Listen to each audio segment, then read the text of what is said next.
അയ്യോ ഒന്നും ചെയ്യല്ലേ, ഇതെന്റെ കൊച്ചുമോളാ. കൊച്ചുമോൾ എന്നോട് പേത്തി പിങ്കി ചെയ്യലാമാ. എന്ത് ചെയ്യാനാ, ഇങ്ങനെയായി പോയി. സഹകരിച്ചതിന് എല്ലാവർക്കും നന്ദി.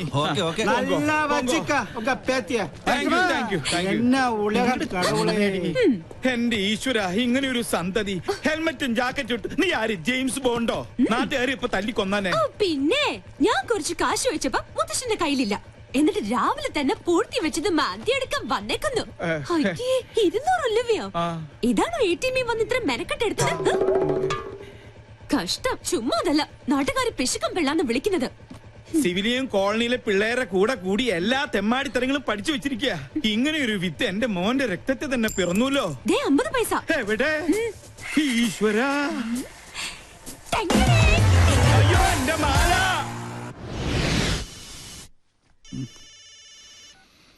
ഹലോ, ആ എവിടെടാ? ഞാൻ നിന്റെ വീടിന്റെ മുമ്പിലുണ്ട്, നീ പുറത്തേക്ക് വാ. ആ എന്തായി, സംഗതി സക്സസ് അല്ലേ? മുത്തശ്ശന്റെ കയ്യിൽ നിന്ന് 200 രൂപയെ കിട്ടിയുള്ളൂ. വീടിന് തീ പിടിക്കുമ്പോ ഫയർഫോഴ്സിന് മിസ് കോൾ അടിക്കുന്നോ നിന്റെ മുത്തച്ഛൻ? ഇനി എന്ത് ചെയ്യും? സംഗതിയുടെ സീരിയസ്നെസ് അറിയാലോ. വേറെ നോപ്പിച്ചിട്ടുണ്ട്. എന്തായാലും ഫാൻസി ഡ്രസ് പാടായില്ല. ചുമ്മാ അല്ല നിന്നെല്ലാരും പങ്കെന്ന് വിളിക്കുന്നത്. പോടാ ഡാഷേ, ഇനി വീട്ടിൽ ചെന്ന പണ്ടത്തിന് പകരം മുത്തശ്ശൻ എന്റെ കുടൽപ്പണ്ട് എടുക്കും. അതുറപ്പല്ലേ? പോടാ പോടാ. എന്നാ പിടിച്ചേ, അപ്പൊ നമുക്ക് സ്പോട്ടിൽ വെച്ച് കാണാം. Okay okay. ഇതിൽ ഒതുങ്ങൂ.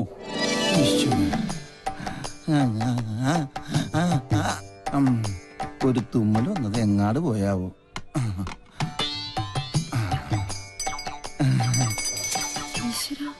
അക്കരെ ഇക്കരെ നിന്നാലെങ്ങനെ ആശ തീരും, സ്വഹ ആശ തീരും. ഒന്നുകിലാങ്കിളി അക്കരേക്ക് സ്വഹ, അല്ലെങ്കിൽ പെൺകിളി ഇക്കരേക്ക്, അല്ലെങ്കിൽ ആങ്കിളി അക്കരേക്ക്. എന്റെ പെങ്ങൾക്കും അളിയനും ഇങ്ങനെ അക്കരെ ഇക്കരെ നോക്കി ജീവിതം തൊലക്കേണ്ട ഗതികേടായി പോയല്ലോ ദൈവമേ. പാവം, ഒന്നും കഴിച്ചു കാണില്ല. അനുഭവിക്കട്ടെ. ശുദ്ധനായ നമ്മുടെ അച്ഛനെ ഇങ്ങനെ ഒറ്റ ദിവസം കൊണ്ടാ മൊട്ടനാക്കി മാറ്റിയത്.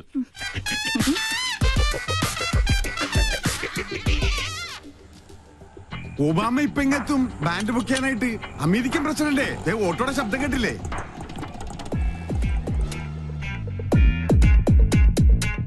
മോൾക്ക് സ്കൂളിൽ പോണ്ടേ? ഇങ്ങനെ മടിച്ചായാലോ? ഇക്കൊല്ലം കൂടി കഴിഞ്ഞ അടുത്തത് 10ാം ക്ലാസ്സിലാ. മിടുക്കിയാണോ? അയ്യോ മോളെ, എന്താ ഇത്? സ്കൂളിൽ പോകുമ്പോ മൊബൈൽ ഫോൺ കൊണ്ടുപോകാൻ പാടില്ലെന്ന് അച്ഛൻ എത്ര പ്രാവശ്യം പറഞ്ഞിട്ടുണ്ട്. ചാർജ് ചെയ്തില്ലേ? കണ്ടില്ലേ, എന്റെ മകളെ പഞ്ചറടിക്കാൻ വേണ്ടി ആ തെണ്ടിപ്പൂവാലം വീണ്ടും വന്നിരിക്കുകയാണ്. ഇന്ന് അവന്റെ തലമണ്ട ഞാൻ തല്ലിപ്പൊളിച്ച് ബലിച്ചോറാക്കും. അച്ഛൻ കൊച്ചിനെ കൊണ്ട് സ്കൂളിൽ പോയ ഇവനെ തല്ലി ഓടിക്കുന്നവരെ ഞാൻ ഏറ്റുന്നു. മോനെ എന്താ? അവനെ സൂക്ഷിക്കണം, അവന് ഭ്രാന്ത, നമ്മളെ പോലല്ല. അയ്യോ, അസംബ്ലി തുടങ്ങുന്നതിന് മുമ്പ് സ്കൂളിലെത്തണം. ഒബാമ വന്ന ഓട്ടോ കാശ് കൊടുക്കണേ, അവിടെ എന്തോ പ്രതിസന്ധിയാ. മോളെ വാ പോവാ, നീ മൊബൈൽ ചാർജ് ചെയ്യ. വാ നടക്ക. തിരി കത്തിത്തീരുന്നവരെ കാത്തിരുന്നാല് വിശന്ത തണ്ടം കരിയും.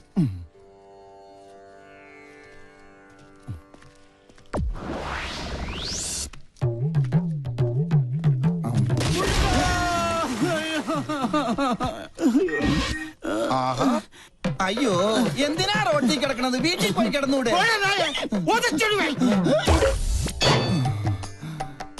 ഈശ്വരൻ രക്ഷിച്ചു. വന്നല്ല വാനര സംഘം. മാറ് മാറ് മാറ്, ആരും അടുത്തേക്ക് വരരുത്. വിഘ്നേശ്വരനുള്ള നിവേദ്യമാണ്. ഉന്നം പിഴച്ചാൽ എന്റെ അന്നം മുട്ടും. ഒരു അപേക്ഷയുണ്ട്, ആർക്ക് കിട്ടിയാലും പാതി എനിക്ക് തരണം. ഇതെന്റെ ബ്രേക്ക്ഫാസ്റ്റാ. എന്റെ ബ്രേക്ക്ഫാസ്റ്റ് കൊണ്ട് പോലടാ. അയ്യോ, തേങ്ങക്ക് പോലും ഉന്നം ഇല്ലാതായി. ശുഭ ലക്ഷണം. എറിഞ്ഞത് തേങ്ങ, ഉടഞ്ഞത് കാല്. ഉന്നം പിഴച്ചതാ. ദൈവത്തിന് പോലും മതിയായല്ലോ. ചേച്ചി അവിടെ ആദ്യം പിടിച്ചിരിക്കുക. വല്ലതും കഴിച്ചാ? കാലത്ത് തന്നെ 2 അഗർബത്തി സ്റ്റാൻഡ് വിഴുങ്ങി. അഗർബത്തി സ്റ്റാൻഡാ? അഗർബത്തി പഴത്തിലാ കുത്തിവെച്ചിരുന്നത്. എന്ത് ചെയ്യാനാ? സ്വന്തമായിട്ടൊരു വൈഫ് ഹൗസ് ഉണ്ട്, ഹൗസ് വൈഫും ഉണ്ട്. പക്ഷെ ആ വാടക വീട്ടിൽ താമസിക്കാൻ എന്റെ യോഗം. സ്വയം വരുത്തി വെച്ചല്ലേ. ഇവിടെ ഇങ്ങനെ ഒരു പ്രേമകുടീരം കെട്ടി താമസിക്കാതെ അളിയന് ചേച്ചിയും കൊണ്ട് എങ്ങോട്ടെങ്കിലും ഒളിച്ചോടിക്കൂടെ? 13 തവണ ശ്രമിച്ചല്ലേ. അപ്പോഴൊക്കെ ആ വട്ടന്റെ അല്ല ആ വട്ടച്ചന്റെ കയ്യിൽ നിന്ന് തലക്കെട്ട് കിട്ടി. നല്ല ISI മാർക്കുള്ള മുദ്ര. ഇപ്പോഴും എന്റെ മൂർധാവി കിടപ്പുണ്ട്, ശ്രീലങ്കട ഭൂപടം പോലെ. ചിരിക്കണ മധുര 16കാരിയെ സ്വന്തം ചിറകിനുള്ളിൽ ഒളിപ്പിച്ച് വെച്ചിരിക്കല്ലേ. ആ വട്ടൊന്ന് മാറിക്കിട്ടാൽ എനിക്കൊരു ദാമ്പത്യമുള്ളൂ. അളിയനിപ്പോ കണ്ടകശനിയാ, അത് കൊണ്ടേ പോവും. എന്നെ വിളിച്ചോ? എത്ര കറക്റ്റാ. സോറി കണ്ടകച്ചിനി കണ്ടത്തിലാ കൊണ്ടത്.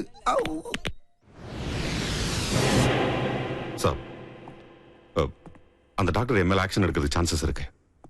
நான் பார்த்து கவனமா தான் டீல் பண்ணேன். தெரியும். Okay sir. സാറ് നല്ല ചൂടിലാണെന്ന് തോന്നുന്നു. അവരുടെ ഡിപ്പാർട്ട്മെന്റിൽ പരാതിപ്പെട്ട സംഗതി കുഴയും. സ്റ്റീഫൻ இந்த வேலை ஆரம்பிச்சு ரொம்ப நாளாச்சு. ஒரு பெடக்கோழி வந்து கூயതൊന്നും ഞെട്ടില്ല. ആളത്ര നിസ്സാരക്കാരിയല്ല. സർവീസ് ചെയ്ത സ്ഥലങ്ങളിലൊക്കെ ഭയങ്കര സ്ട്രിക്റ്റ് ആണെന്നാ കേൾവി. ഇതോട് പെരിയ താപ്പാണങ്ങളോട് കൊമ്പ് കോർത്തവനായി സ്റ്റീഫൻ.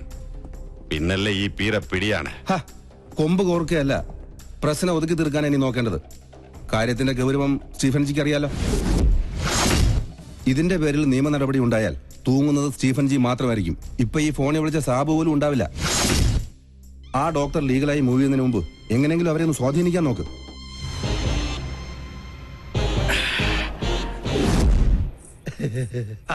മോള് ഞങ്ങളെ പരിചയപ്പെട്ടില്ലല്ലോ. ഞാൻ പൽപ്പു, ഇതെന്റെ ഭാര്യ പല്ലവി, ഇത് പിന്നെ കല്യാണ ചെറുക്കൻ ഫാൽഗുണൻ. ഒന്ന് ചിരടാ, നല്ലോണം വിടരട്ടടാ.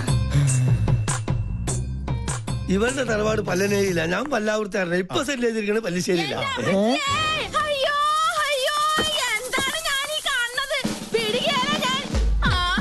എന്താ അറിയില്ല. ആരാ? എന്താപ്പത്? പങ്കൻ ഓറാക്കൂ. എന്നാ പങ്കന്റെ എല്ലാം ഒടിഞ്ഞത് തന്നെ. കല്യാണം മുടക്കണ കേസാണ്. നിങ്ങൾ ആരാന്നാ ചോദിച്ചത്? ഈ കൊച്ചിനെ അച്ഛനോട് ചോദിക്കും. എന്താ പറഞ്ഞേ? മോനെ എന്തേ കേക്കണേ? സത്യമായിട്ട് എനിക്കൊരു അറിയില്ലമ്മേ. അറിയില്ലല്ലേ? പള്ളിപ്പുരം പള്ളിയിലെ പെരുന്നാളിന് കച്ചവടത്തിന് വന്നത് ഓർക്കണുണ്ടാ നിങ്ങള്? അന്ന് എന്താ നിങ്ങൾ എന്നോട് പറഞ്ഞത്? ഈ മിഴികൾ എത്ര മനോഹരം. അന്ന് തന്ന ചെറിയ ഡെപ്പോസിറ്റാ പലിശ അടക്കം വളർന്ന് ദേ ഇപ്പൊ ഈ പരുവത്തിലായത്. എന്തൊക്കെയാ നിങ്ങൾ ഈ പറയണേ? ഈ കൊച്ചിന്റെ അച്ഛൻ ആരാണെന്ന് തെളിയിക്കണ DNA സർട്ടിഫിക്കറ്റ് ഇട്ടാണ് ഞാൻ വന്നേക്കണത്. ദേ നോക്ക്. അപ്പൊ അഭിലേഷനുണ്ടോ? ഉണ്ടല്ലോ മിസ്റ്റർ അച്ഛൻ. We are in. കൂടുതൽ തെളിവിന് ഞങ്ങളുടെ കൊച്ചിന്റെ കുണ്ട പോലെ നിക്കണ ഈ പല്ല് തന്നെ ധാരാളാണ്. അല്ല, ഇതെന്താ പകർച്ചവ്യാധിയോ? ഏതായാലും എന്നെ പൈതൃകം തെളിയിച്ചു. മോളെ മുത്തച്ഛനടുത്ത് വന്നേ. ഇറങ്ങണോ ഇവിടുന്നു? ഒരു പല്ലം ഫാമിലി വന്നിരിക്കുന്നു. അല്ല, ഞങ്ങൾ കൂടുതലൊന്നും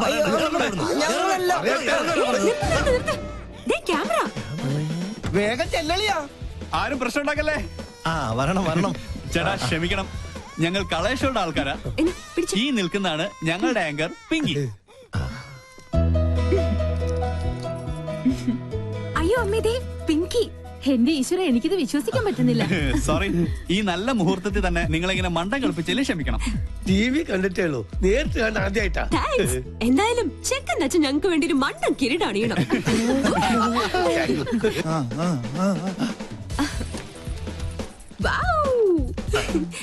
ഇതും കൂടി.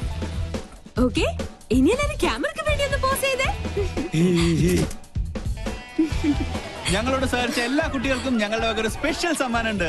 പിടിച്ചേ. Okay, bye bye. എടാ രാഹുലേ, എന്ത് പറ്റി? ക്യാമറ പോയി. ബ്ലേഡുകാരും കൊണ്ടുപോയി. അവരോട് കടം വാങ്ങിയിട്ടാണ് കഴിഞ്ഞ തവണ നിന്റെ അച്ഛന്റെ വെട്ടിന് മർമ്മ ചികിത്സ നടത്തിയത്. കടം കിട്ടുമെന്ന് പറഞ്ഞാൽ കടിക്കുന്ന പട്ടിക്ക് വില പറയും. ഇതിനു മുമ്പ് അളിയന് വേണ്ടി ഞാൻ ജാമ്യം നിന്ന കാശ് വാങ്ങിയ ഒരു ടീം ഇപ്പൊ സ്റ്റുഡിയോയിൽ വെയിറ്റ് ചെയ്യുന്നുണ്ട്. അതിനടിച്ചു മാറ്റിയതാ മുത്തശ്ശന്റെ മാല. അപ്പൊ സംഗതി സോൾവ് ആയി. ഇത് വിറ്റ 2 കടവും തീർക്കാം. കഴുത്തിരിച്ച് കൊല്ലം അറിയാഞ്ഞിട്ടല്ല. എന്നാ കൊല്ലടാ. ഈ നിക്കണ എന്റെ അമ്മായി അപ്പനെ എന്നെ കൊണ്ട് മതി. നീ വണ്ടി എടുത്തേ. എത്രയും പെട്ടെന്ന് ക്യാമറ കൈപ്പറ്റിയില്ലെങ്കിൽ ഇന്നത്തെ എപ്പിസോഡ് മുടങ്ങും. എന്ത് ചെയ്യാനാ? കാസറ്റോ അതിലായി പോയി. ഓരോ ദിവസം ഓരോ പുലിവാലായിട്ട് ഇറങ്ങിക്കോളൂ. എടാ, കടം വീട്ടാൻ ആർക്കും പറ്റും, പക്ഷെ അത് മേടിച്ചുവിട്ടുള്ള പാടെ എനിക്കറിയാൻ പാടുള്ളൂ. ഈ ജഡ പണയം വെച്ച വല്ലതും കിട്ടുവോ? കുട്ടിരാമ, മാലയോ പോയി. ഇനി എന്റെ കണ്ണടയും ആ കുരുത്തം കെട്ടോളം അടിച്ചു മാറ്റിയിട്ടുണ്ടാവോ? എന്താ സാറേ? കണ്ണട. കണ്ണട അടച്ചു.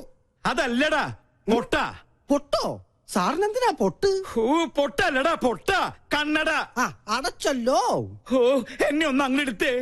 ഈ ശരീരം വെച്ചോണ്ട് ഞാൻ എടുത്ത പൊങ്ങത്തില്ല. ഒറ്റ കീറി വെച്ചെന്നാലുണ്ടല്ലോ. എടാ മരത്തലയാ, എന്റെ കണ്ണട എവിടെയാണെന്ന് ചോദിച്ചത്. ഓ, അതാണോ? എനിക്കറിയത്തില്ല. ദേ ഒരു കാര്യം, സാർ എന്നെ പിരിച്ചുവിട്ടാലും വേണ്ടൂല. ഇനി പിങ്കക്കുഞ്ഞിന്റെ ഷോ കഴിഞ്ഞാലേ ഞാൻ ഫ്രീ ആവത്തുള്ളൂ. ദേ അടുപ്പത്തും നിലവിളി. ഒരു പിങ്കി ഷോ? ഇവളെ കൊണ്ട് ഞാൻ തോറ്റു.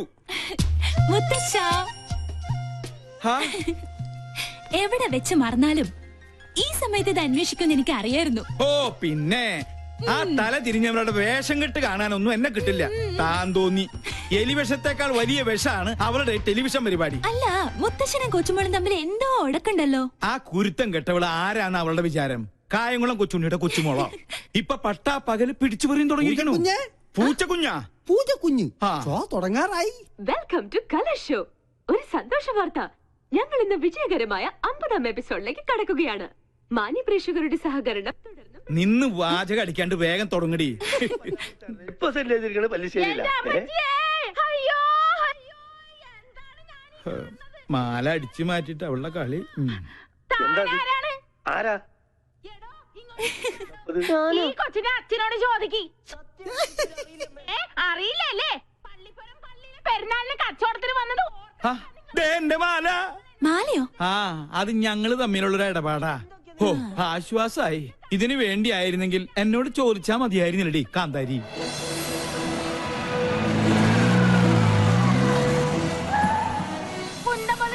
ഈ പല്ല് തന്നെ ധാരാളം. ഇറങ്ങണോ ഇവിടുന്നു?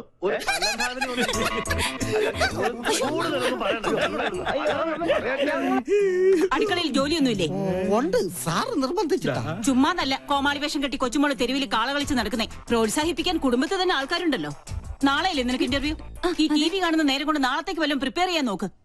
ഒരു ബഫൂൺ ഷോയും അതിന് കുറെ കാഴ്ചക്കാരും. ഈ പോക്ക് പോയാ ഇവിടെ എന്നെ അമ്മാവനായിട്ടും അംഗീകരിക്കില്ല, അമ്മായിയപ്പനായിട്ടും അംഗീകരിക്കില്ല. കലികാലം. ടി വി കണ്ടുപിടിച്ചവനെ വേണം ആദ്യം കൊല്ലാൻ. മസ്തിക്ക് പാഠശാല. എന്നാ എന്റെ ഷോ വെക്കാതിരുന്നത്? ഓഹോ, പട്ടാളത്തിന്റെ വിലക്കുണ്ടാവും. അതെ, ഞാൻ തന്നെ ഓഫ് ചെയ്തത്. നിന്നെ രാഷ്ട്രം ആദരിക്കുന്ന ചടങ്ങൊന്നുമല്ലല്ലോ ടി വിയിലുണ്ടായിരുന്നത്. കണ്ട അലവലാതി സിവിലിയൻ പിള്ളേരോടൊപ്പം കൂത്താടി നടന്ന് ഓരോരോ കോപ്രായങ്ങളും കാട്ടി മനുഷ്യന്റെ മാനം കെടുത്താൻ ഇറങ്ങിയിരിക്കുന്നു. മെയിൻ സാബിനോട് ഞാൻ എന്നും പറയാറുള്ളതാ, എല്ലാ പ്രൊഫഷനും അതിന്റേതായ അന്തസ്സുണ്ട്. അല്ലേ മുത്തശ്ശ? പട്ടാള നിയമം അടിച്ചേൽപ്പിക്കരുത്. എനിക്കിഷ്ടമുള്ള ഒരു ജോലി ഞാൻ ചെയ്യുന്നു. എൻ വഴി താൻ ഈ വഴി. അല്ലെങ്കിലും നിന്റെ ഇഷ്ടം തന്നെ ആയിരുന്നല്ലോ എല്ലാറ്റിലും. എൻട്രൻസ് പാതിയിൽ നിർത്തി. ചേർന്ന കോളേജിലെല്ലാം പ്രശ്നക്കാരി. നിന്റെ അച്ഛനെ പോലെ അന്ന് ഞാനും സാമർത്ഥ്യം കാണിച്ചിരുന്നെങ്കിൽ ഇതൊന്നും കാണേണ്ടി വരില്ലായിരുന്നു. രാജലക്ഷ്മി, എന്നെങ്കിലും ഒരു മനസ്സമാധാനം ഇവിടെ എനിക്ക് തന്നിട്ടുണ്ടോ? താൻ തോന്നി. അതെ, താൻ തോന്നി, തന്നിഷ്ടക്കാരി. അങ്ങനെ ഒരുപാട് വിശേഷണങ്ങൾ ഉണ്ടല്ലോ എന്റെ പേര്. നീ അകത്ത് പോ, അല്ലെങ്കിൽ ഞാൻ മിണ്ടിയല്ല കുറ്റം. നീ ഇപ്പൊ ഒന്ന് സംസാരിക്കണ്ട, അകത്ത് പോയേ. രണ്ടെണ്ണത്തിൽ ഒന്ന് ഇങ്ങനെ എന്ത് ചെയ്യാന്? അതിന്റെ സമയം അത്രയ്ക്ക് മോശ. ജോത്സ്യം തന്നെ പറഞ്ഞതല്ലേ. സമയദോഷത്തിന്റെ പേരും പറഞ്ഞു വല്യമാമ തന്നെ അവൾക്ക് വളം വെച്ച് കൊടുക്കുന്നത്. നിഷേധിക്കുന്നില്ല. ഇത്തിരി ശാസനയുടെ കുറവുണ്ട്. ഇപ്പൊ തന്നെ അത് ശരിയാക്കി തരാം. എടി പിങ്കി, പിങ്കി, നീ കുറെ ദിവസമായി തുടങ്ങിയിട്ട്. എവിടെ അവള്? നിന്നെ ഞാൻ ഇന്നും. പിങ്കി, സുഖല്ലേ? എന്റെ മാല എവിടെ? കേട്ടില്ലേ കോട്ടയത്തൊരു കോട്ടപ്പിള്ളേച്ചൻ 90 കഴിഞ്ഞപ്പോ പെങ്കടിക്കാൻ പോയി. മാല കേട്ട് വന്നു, കോട്ട വാങ്ങി വന്നു. മാല വേണോ കോട്ട വേണോ? രണ്ടും. ആദ്യം കോട്ട പിന്നെ മാല. ഓക്കേ? ഈ പട്ടാളവും കലയും തമ്മിൽ ചേരില്ല മുത്തശ്ശ. കണ്ടില്ലേ, ഇതൊക്കെ കലാരംഗത്ത് എനിക്ക് കിട്ടിയ അംഗീകാരങ്ങളാ. വേണേ കൊണ്ട് ഒരു കല പോലും